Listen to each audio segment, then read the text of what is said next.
Hi, welcome everyone.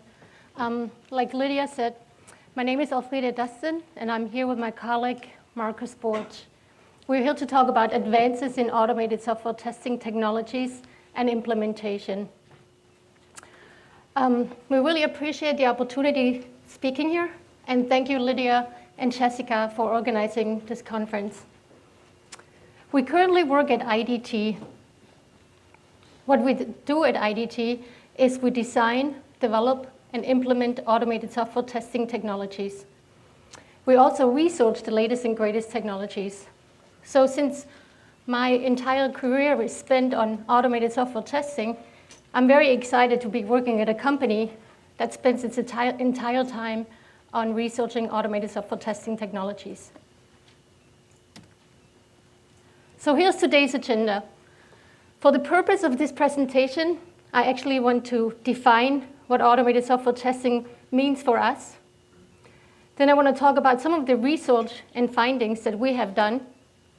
And I also want to talk about how we applied our findings at IDT and what I really mean by automating your test automation. So here's our definition. Automated software testing is the application and implementation of software technologies throughout the entire software testing lifecycle, with the goal to improve software test lifecycle efficiencies and effectiveness. So what we mean here is, to some of you, automated software testing means capture playback testing. To some of you, it might mean automated unit testing, or memory leak detection, or performance testing. But what we're saying is automated software testing should be applied throughout the software testing lifecycle. So whether you want to automate your middleware testing or your infrastructure testing, whether you want to automate your requirements traceability matrix or your configuration management and your defect tracking, we're talking about all of the above. We look at automation frameworks and testing tools. And as part of this presentation, I want to present some of the research and findings that we have come up with. The important thing that I want to mention here is we do believe in automated unit testing. We do believe in nightly builds. We do believe that as much as possible that you can automate for your software testing is the most effective way to go. So sometimes we say software testing really seems to be the stepchild of innovation. When you read Business Week or some other magazines like the CIO magazine, everybody talks about research and development. Very few companies or magazines or research agencies talk about research and development and test. So, R&D has resulted in high-tech innovation, but our ability to test these technologies has not been able to keep pace. Because really, we hardly ever hear about research, development, innovation, and this is how you will test it. So at IDT, we spend time determining how we can research these latest and greatest technologies. So here's what we've done. We decided to look at an area where testing seems to be done correctly. We said, well, hardware testing hardly uses any human interface or interaction in order to do it right. It's pretty much all automated. So there's many automated test generators for manufacturing, circuit testing, all sort of hardware automation exists. So we said, well, let's take a look at that. Many of you will say, well, hardware testing is so much different from software testing. You have these software challenges, you have changing requirements, you have GUI interfaces, you have solution flexibilities that are maybe not required from hardware. But we said, well, let's look at hardware testing. How is it the same from software testing? And we said, well, components. So James Whitaker talked about component reuse. I had never seen his presentation, but it seems like we came up with the same ideas. Because how is hardware testing the same? They use tested components over and over again in various different hardware. Also, autonomous computing. We looked at autonomous computing because sometimes it seems that automated software testing is a paradox. because really we're developing software to test software. So, the question I get asked a lot of times at presentations is, well, who tests your software that's automating this the system under test? So we said, well, what about autonomous computing? When Patrick Copeland gave the keynote last year at the Google conference, he talked about how the Google infrastructure and servers already use some of this autonomous computing, which is actually self-healing, self-configuring, and self-testable components. So we said, for our automated testing research, let's look into that and see what that means for us, or what we could reuse there. And then we said, in order to scale, we need to be able to automate the automation. By that we mean, James Whittaker was talking about having to recreate test cases over and over again. Well, we said, what if we use a header file or an interface design language or some sort of document that exists for a system under test and generate test code from it, instead of having to develop the test cases by hand over and over again in order to automate them. So we said, let's look into that. So we looked at components, just like hardware. We said, well, maybe for automated testing, we can take advantage of component reuse. So different research agencies, Gartner and Redmond Developer, they talk about being able to capitalize on existing components and then put on new user interfaces and interactions and transactions behind the scene and make up a new system. So the concept here is, if I have a set of components that have already been tested and I plug and play and put them together, I will have a higher quality system than if I create something from scratch over and over again. So we said, let's reuse some of these components as part of our automation framework. Not only should this be applied to developing new systems, but also when you build your own automation framework. So we actually go to component reuse sites such as Coders and Krugel. And we believe in the library concept of reusable components, where you say, well, I'm checking in a piece of code, I will check it out and we'll use it for this application, or I will use it for this framework. Because the point here is we already have tested, proven components that we can just put back together. So here's a little bit if you want to do some more research on this autonomous computing, because it's really an approach to self-managed computing systems with a minimum of human interference. So you're looking for dynamic self-configuration, self-optimization, self-protection, and self-healing features. There's a lot of research being done by IBM. As I mentioned, Google is already applying it in some areas, and some other research agencies here that talk about self-testable components. And there even are some tools available that allow you to self-test, build self-testable classes. So we realized that since we implement automated software testing for different companies and different projects, in order to be able to scale, we realized we need to automate as much as possible. So automate our automation, short of using robots. Instead of, we wanted to kind of recreate what hardware testing is already doing, where they're removing the human interaction as much as possible. So we wanted to, as part of our automation, we wanted to reuse and apply hardware testing efficiencies. We wanted to borrow from software development, research and development. And then, of course, reuse open source and existing components.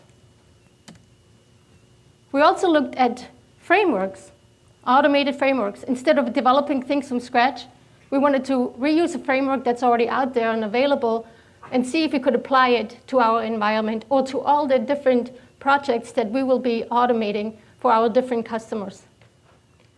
We looked at test data generators.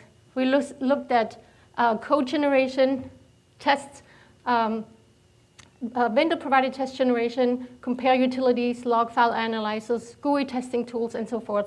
And each one of these I will discuss in detail next. We're also working with NIST, the National Institute of Standards and Technologies, to produce additional tools, such as code coverage analyzers. They currently have a tool that's called FireEye that allows for test data generation that I will provide more details for. So our automation framework. We said we need an automation framework. Instead of building anything from scratch, we wanted to see if there's an automation framework available that allows for automation startup. So I wanted to be able to kick off my automation script at any time of the day or from anywhere remotely. I wouldn't want it to have to sit on the system under test. I wanted a framework where I could be able to do create system setup. So for my system under test, maybe it required some configuration changes. I wanted it to be able to do test case execution and output analysis. Then cleanup, results notification, automation completion. As part of the execution, I wanted to be able to monitor, synchronize, and manage the resources.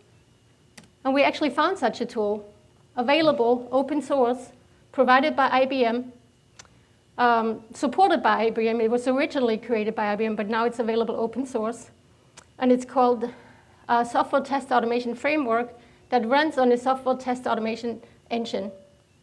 So STAX and STAF, they provide us everything we needed. It allows for system product setup, test case distribution, test case execution, and it provides the right technologies that we needed to make this framework extensible. So it provides XML, Python, Java. The nice thing about the software test automation framework, it comes with all these built-in features, which they call services, that provide all this information, provide all the features that we need to expand our automation framework. And really, we want to have a framework that we can just say components get plugged in, and it's a plug and play component and framework. So here, for example, for the internal services, we're able to take advantage of everything that's available here. For example, file system. So if you have to copy files across the network. It has external services. If you want to kick off the test cases at a specific amount, at a specific time of day, weekend. It has email capability. If your test fails, it can send out an email saying, here's a defect. It pretty much provided us with the basic framework that we needed for our automation. So here's our framework component. It's also available for all the various operating systems. Actually, anyone in here familiar with STAF and STAX? Okay, so actually quite a few people are already using it. So really, STAF and STAX provided that end-to-end automation for us. We had all the services necessary and needed for us to build onto and build upon this framework that's available open source. So far, this is what I wanted to talk about our framework. The next thing we looked at, we said, okay, test data generators. Test data is so important because we know in order to find defects, we need to have the correct depth and breadth of test data. We also know the complications if we reuse production data. A lot of times people reuse production data and say, okay, this is our test data. But if we reuse production data, a lot of times we have security issues, or we don't really know what the test coverage is.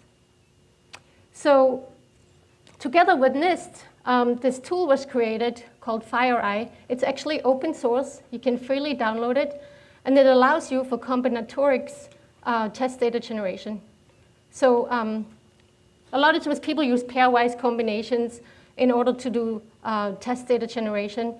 But this tool will allow you to use orthogonal arrays to not only generate pairwise combinations, but also 3-wise, 4-wise, or n-wise combinations. Because it's been proven, if you combine various parameters in your test data, that chances of finding defects are higher. We also use MATLAB, which is really a scientific test data generation tool that meets our needs for vector data generation or matrix data generation. So here you can take a look at this list of test data generators that NIST actually provides a comparison of test data generators, and you can take a look at that link provided here. So the next thing we said, okay, so now we have our test framework, we have our test data. Now we want to look at automated test case generation. because, again, test case creation is very time-consuming and can be very cumbersome. So we looked at the industry and said, what's available in regards to test case generation, automated test case generation? And we found that there are a lot of test generation tools available based on UML models, rules checking, algorithms, test descriptions. Abundant papers are written by industry, but few products are actually built. And the limitation that we found is that in order to use these test case generators, you actually need to buy all the tools related to that vendor. So you have to buy, if you want, for example, if you want to use the automated test generator from Telelogic, you have to buy the modeling tool, Rhapsody. So the limitation is really that these, all these test case generators are really vendor specific. So we decided we'll develop our own in-house using open source provided tools. So when we said, okay, how could we generate our test code, or how could we generate this glue that glues our test framework to the application under test, we said, well, what about using various input types, such as IDL, C-style header files, and so forth, to generate the code every time? Because even though we have this great framework that we can expand on, we will have to be able to talk to various different applications. And we wouldn't want to have to generate that code that uses our framework every time manually. So we came up with this automated test code generation. And the same with our test case procedures that we wanted to have generated in an automated fashion. And really, that's what the demo will be about. So I know I talk about it really high level here, but when you actually see how it's done in practice in the demo, it will make more sense. So again, you need to develop this software interface test code that provides the interface between our test framework and the application under test. So the interface could be DDS, core bar, it could be any sort of middle layer or simple multicast layout. You can generate the software interface code from various formats. And it's really the glue that glues the test framework and the interface code together. Here's just a quick picture. So for example, if your system under test has an IDL file, interface design language, follows a specific standard, you can parse this IDL using, again, an open source tool called Antler, which parses the code generated from Antler grammar. And then it generates the interface code. And then you have your source code. The next thing, so that's really the part of how you generate the code that interfaces your framework to the system under test. The next thing that we said, well, what about test case code generation? Again, if you do automated testing, you might have a lot of manual test cases. Your manual test cases don't automatically translate to automated test cases. So we had to come up with a way to automate that translation, where we said, well, if all the test cases are in a standard format, then that's easy. But unfortunately, most test cases are not using a standard format. So we actually, currently we're using a CSV parser to use any type of test case, any type of format, whether it's in Word or PDF, and no matter which format it is in, and we put it in a standard format. And then each step in the test case procedure has actually associated code generated to execute its behavior. So, and string templates are really provided and used for a common code set as well as a unique project set. So here are some of the test case generation tools that we use. And again, all of it is open source. So we have Antler, string template, and JAX-B. And Marcus will talk about all of this in more detail. So here's his demo. Good morning, everybody. Okay. As Elfriede had mentioned, our auto-generating the code for our test cases is really paid off tremendously for us. What it's allowed us to do is basically take a test case to test a system under test, our customer's system under test, in a standard format, kind of like what we're seeing here, Now, this is just in a spreadsheet format, and we basically have all the information that we need to test the system. In this case, we're testing a system through message-based testing, which is an interface testing. So, excuse me, as you can see, for each step, we will have some sort of an action that indicates whether it's a send or receive. This is a simplistic test case, and we have some sort of a delay as well, and that's more just intended to control the overall test case execution flow. So what we would do with this is we take this test case and we have some scripting and some Java code in place that uses the POI bin library that's put out by Apache, which gives you a Java interface to Microsoft artifacts. And we can strip out the information we need from that spreadsheet and create an XML file that follows along with the schema that we've defined on our own. And within the spreadsheet, or within the XML file, it's going to have the test case information that we need, messaging information that we need, all the data that we have available in the spreadsheet is going to get put into an XML format, which is then going to be used as an input into an auto-generation driving engine. And what that engine is going to do is using JAX-B, which is, again, an open source product, and that provides an XML to Java object binding. We can parse in the XML file and create Java code using string templates. Now, string templates, the string template library that we decided to go with is the same library that's put out by the author of the Antler library, which is Terrence Barr. And what that does is that allows you to define a template that accepts, just like any other template, like a code template would, accepts certain parameters that are used to define the actual output. So in this case here, we have a sending test step, which would be one of these steps that we see here. And we have certain parameters that we're defining for that template: test case, step label, interface type, so on and so forth. And we have those parameters that we define the parameters based on the elements values that are defined in the XML file that, again, we've extracted from the spreadsheet. Now, from that template file, our auto-generation engine can then create Java code that implements that test step. So now here we have test step 1, which again is going to be involved in a sending a message out. So here you can see an example of how the string template, the parameters come into play, where we rip out the test step for that Java object that Java object's role is involved in, and we build a Java file from it.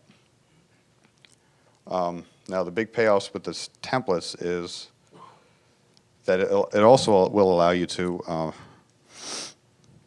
get specific with the data structures themselves. So in this case, we have certain fields that are allocated, or excuse me, they're part of the definition of one of the messages that we're using to test the system under test. So with that information contained in the test case itself, we pull that out, and now we can put that in, again, back into that XML file and generate the code. Now what that does is that allows us to take a single test case format and apply this to other test cases that we develop for the system under test. In our case, we had, I think for the first go-around, we had roughly 12 test cases. So we were able to go from one test case, a set of test case code, to implement one test case, to implementing 12 test cases within about a day. Okay, so that took over a lot of the monotony of having to write all of this code here that has data-specific code in it, test case-specific code in it. We generalized all that into templates, and now we could output a majority of our code, our test case code, for us. And then there is some manual editing that had to be done after the fact. We go back in, but still I'd say probably about a good 80 to 85% of the code was generated for us. Now the other piece, that's as far as generating the actual test case code that implements the procedure. Now the other piece that Elfriede had mentioned was converting a customer's data structure from an IDL or a header file into a class file. Again, in our case, it's Java, because most of our framework is in Java. But not only doing the conversion, but adding in the glue code that we need to get it to be pluggable into our framework. And part of that glue code is in this case here this is just an example message where we have a Java class that when we generate the code based off of a C header file, we're going to have this Java class implement one of our custom interfaces. And part of that custom interface is define a method called Marshall bytes here. And the whole point of that is that we use that in the system under test to convert header files directly from our customer that he had into a Java class that we could use in our framework and be able to connect to the system under test over, in this case, it was a socket interface. So, and that was all done, again, now that part is done through string templates in conjunction with which works in conjunction with Antler. Now what Antler bought us was, Antler is a combination lexical analyzer and a parser, and it's open source, so on the website it also has a slew of readily available grammar files for you to already download. We found the C syntax grammar already available for us, so we didn't have to develop any of that from scratch. It already had the IDL syntax or grammar for us, so we didn't have to develop any of that from scratch. So we basically were able to take those grammar files and build on them as necessary in a relatively short amount of time. In one of the cases, so this is part of the conversion piece, we took a C syntax, the grammar file to interpret C syntax, and we added a smaller grammar file that we used when we were parsing in the code. So we would parse the code, and as we're walking through the AST, we had this grammar file that, as it's parsing tokens within that tree, it's going to invoke custom template functions that we define to convert C-style long definitions into Java definitions. So now in this case, if we have a data structure that has a field is declared as a long type, it'll convert it with the Java syntax and provides us with the getters and the setters, and we added a toString method as well. And that's basically where we get to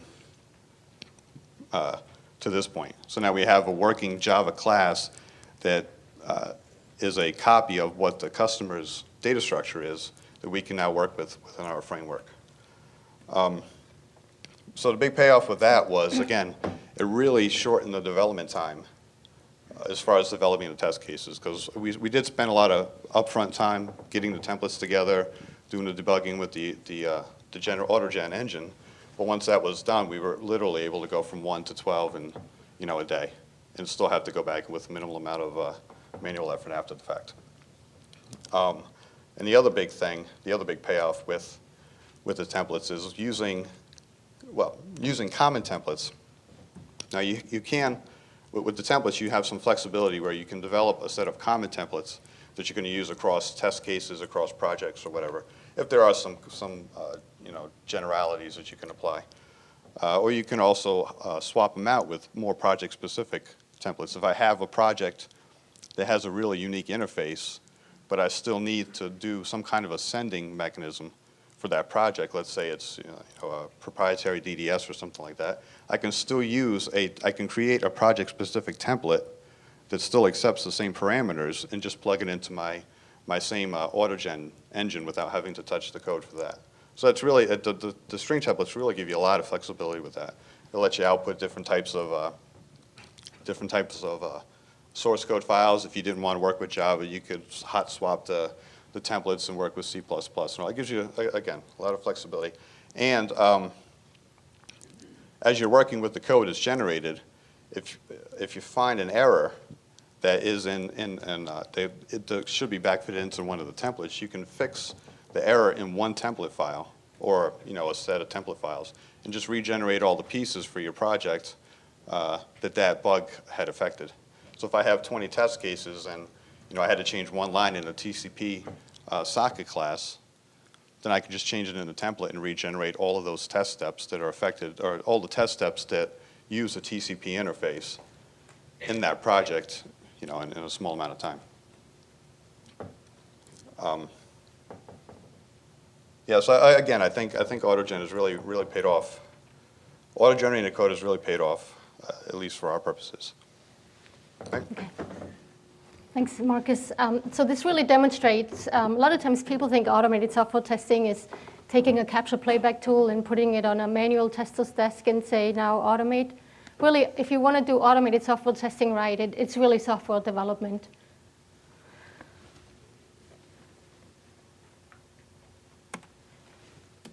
So, to generate this automated test code, and whether it's for your test cases or the glue that glues to your system under test, it really provides predictable test software, something that James Whitaker was talking about. He was saying, we want predictable, reusable test software. Well, we are generating it in an automated fashion.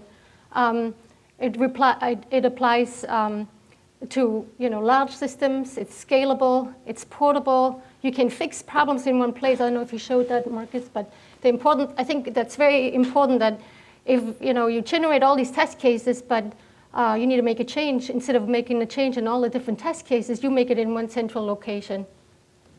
You can reuse it across project. And like Marcus already mentioned, it's really a 70% test case development reduction if you generate the code for your automated testing in an automated test code generation manner. So going back to our reusing components that are already available and reusing the efficiencies of already tested stuff. So as part of our framework, we also wanted to have monitors and log parsers. And here's a bunch of tools that we found that are useful, that are available on the market.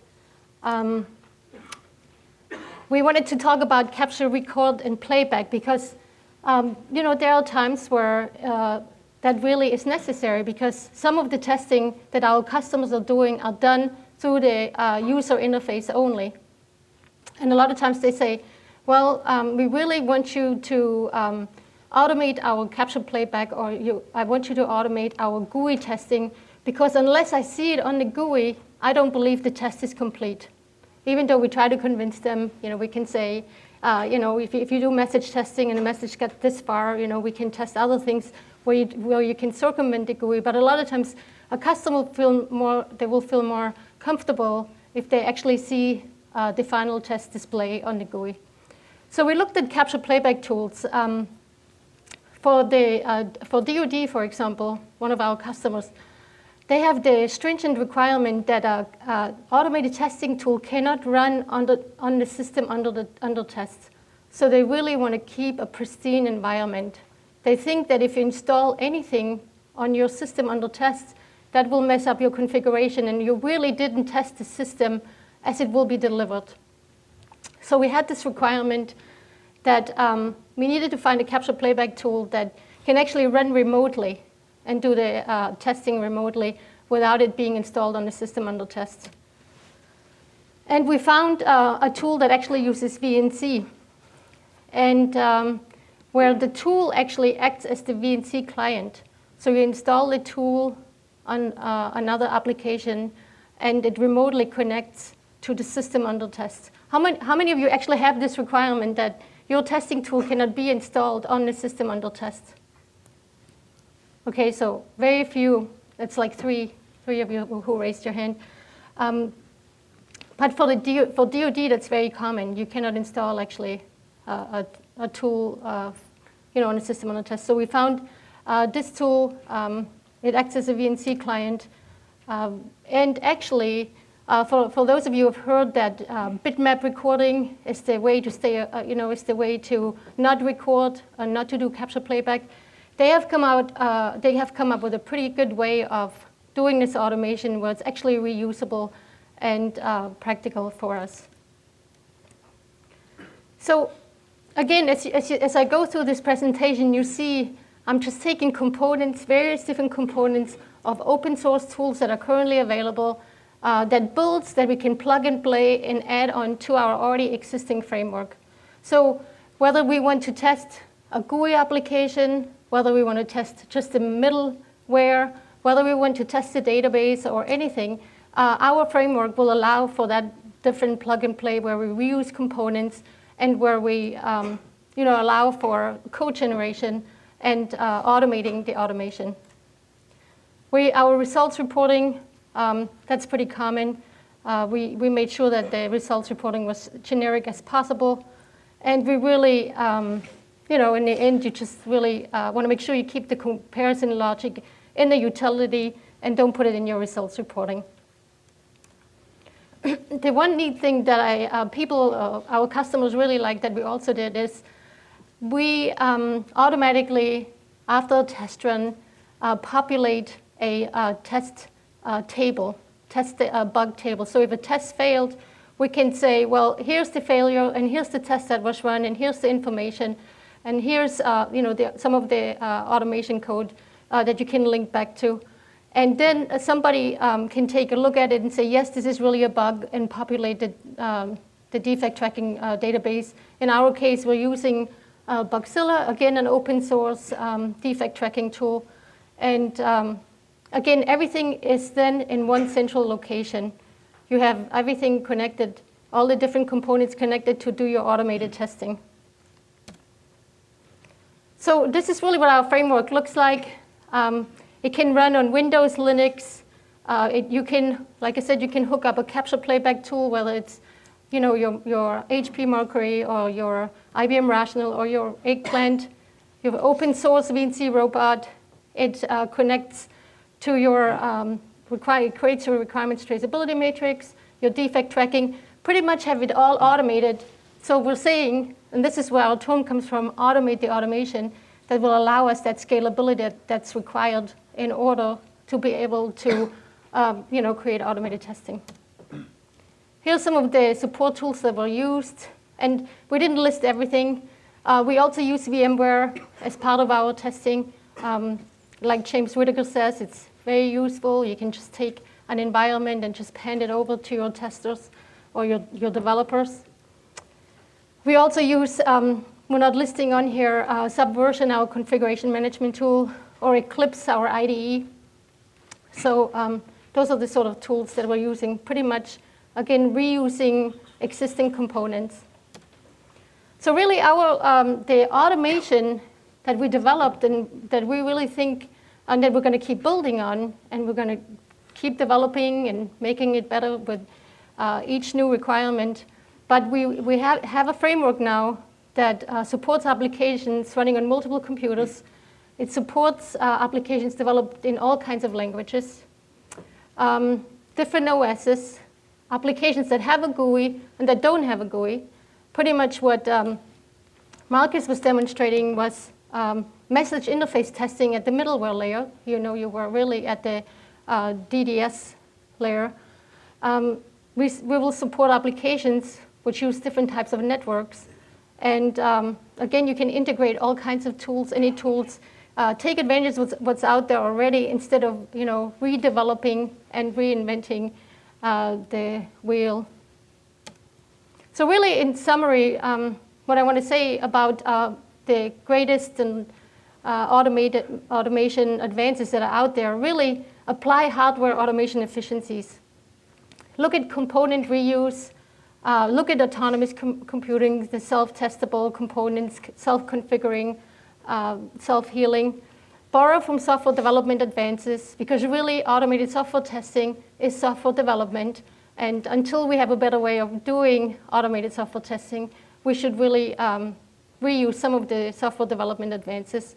And there's continued research and development and testing needed, and we're continuing to improve our automated testing efforts. So you can read more about this, what we presented in the last 30-some minutes. You can read more about this in our upcoming book, Implementing Automated Software Testing. Thank you.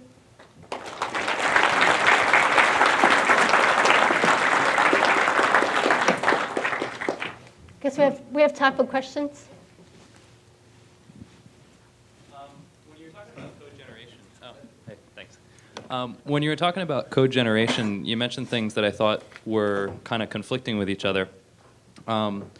Where you mentioned if you need to regenerate the tests, you change the Excel sheet, generate all your new code, but then you also mentioned that sometimes you have to edit the code. And I was wondering, what do you do to synchronize if someone makes a change in the Excel sheet and someone else makes a change in the resultant unit test? How do you synchronize those changes to avoid blowing away one or the other? I'll let you take that one. Okay, right. Yeah, is this on? Yeah, when I said that we just regenerate the code, what I meant by that mainly was that, I mean, the test case itself, for the most part, the test cases are going to go through a review process. So, I mean, they're going to get to a point where they're going to be somewhat static.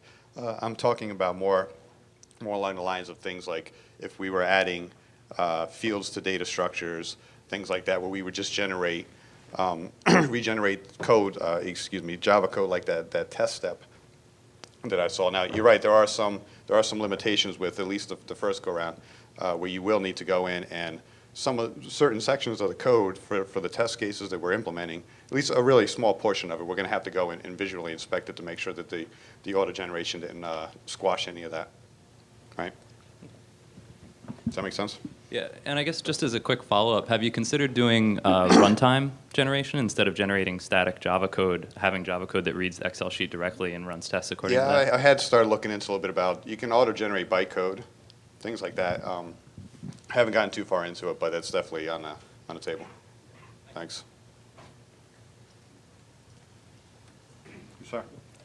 So in your demo, you have the test parameters in the form of XML or spreadsheet, and then you generate concrete test code from that.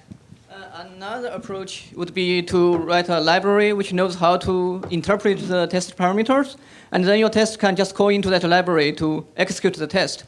So I'm wondering why you decided to pick the code generation path, and can you compare those two approaches? Right. Well, as far as when we generated the code, we had to generate the code specifically because of the variation in the data structures that we were dealing with. When we go into a project to test the system, message-based testing specifically, we really have no beforehand knowledge of what the data structure looks like. So we get the data structure definitions from the customer, and we have to be able to work with that.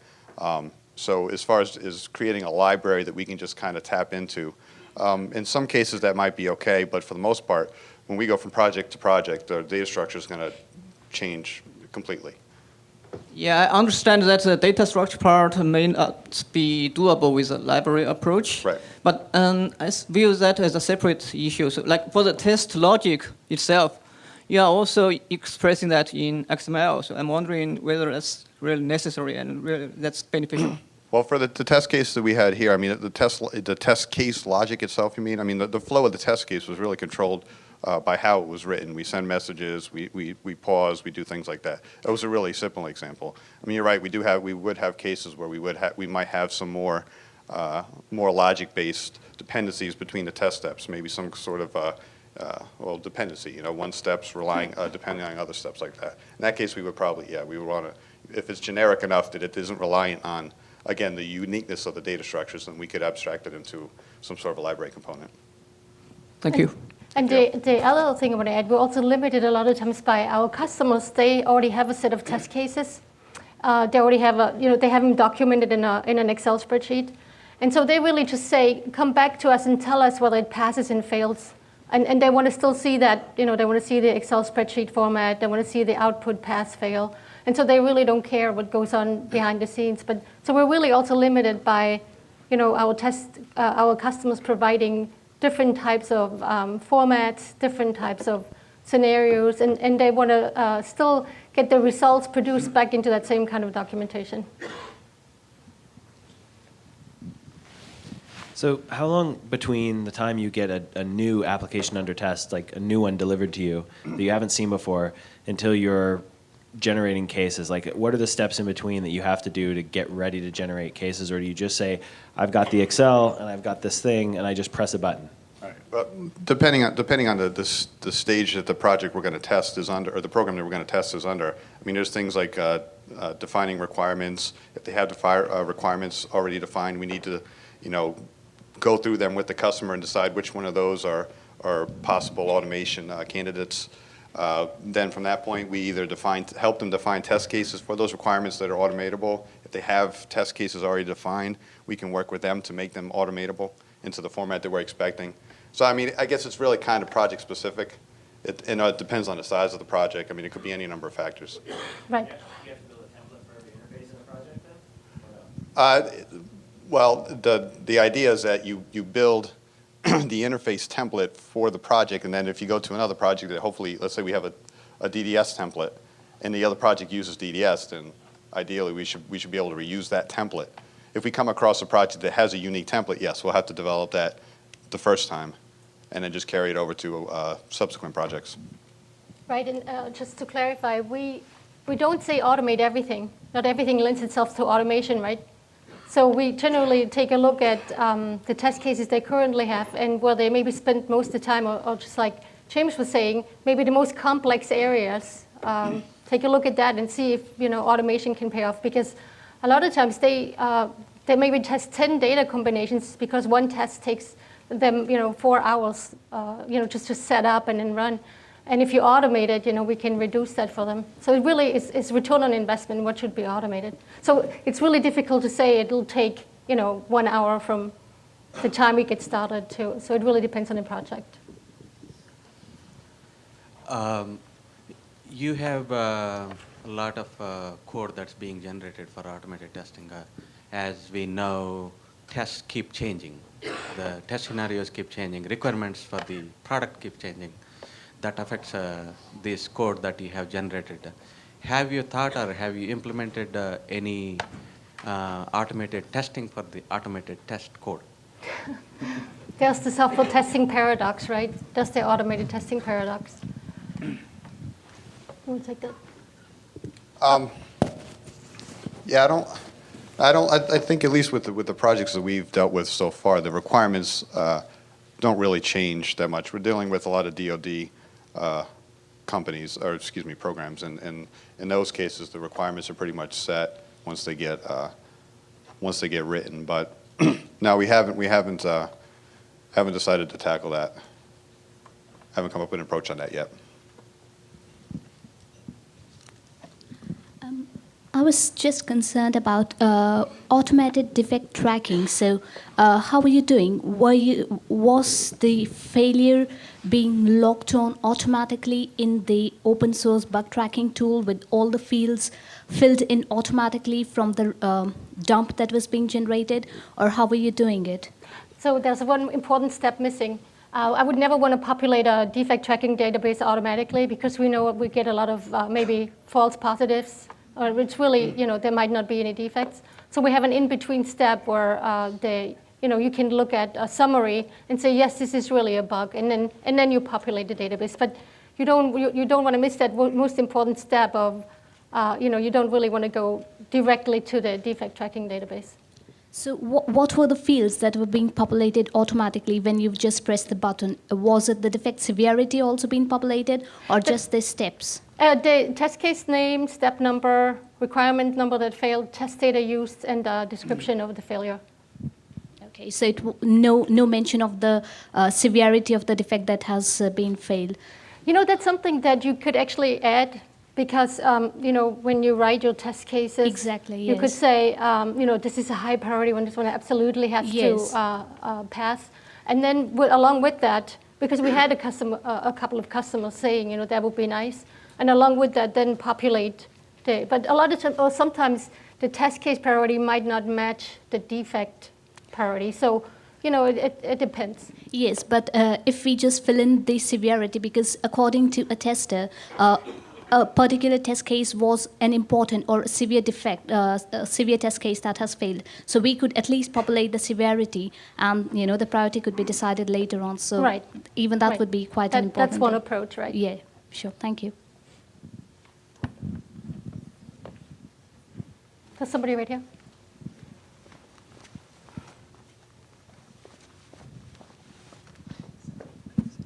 Hi, Steve McCain from Microsoft.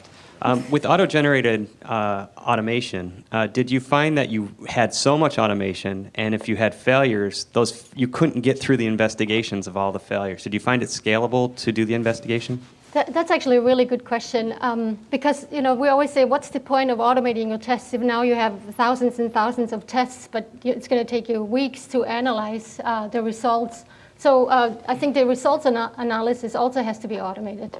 So that's another area that we've looked into, or that we have developed for some customers, where they, for example, for performance testing, they had so much data, so many values, and they used to take it and put in spreadsheets and evaluate, and we help them automate that process. So That's a very good question. Are we out? We're out of time. Sorry. Thank you, everybody.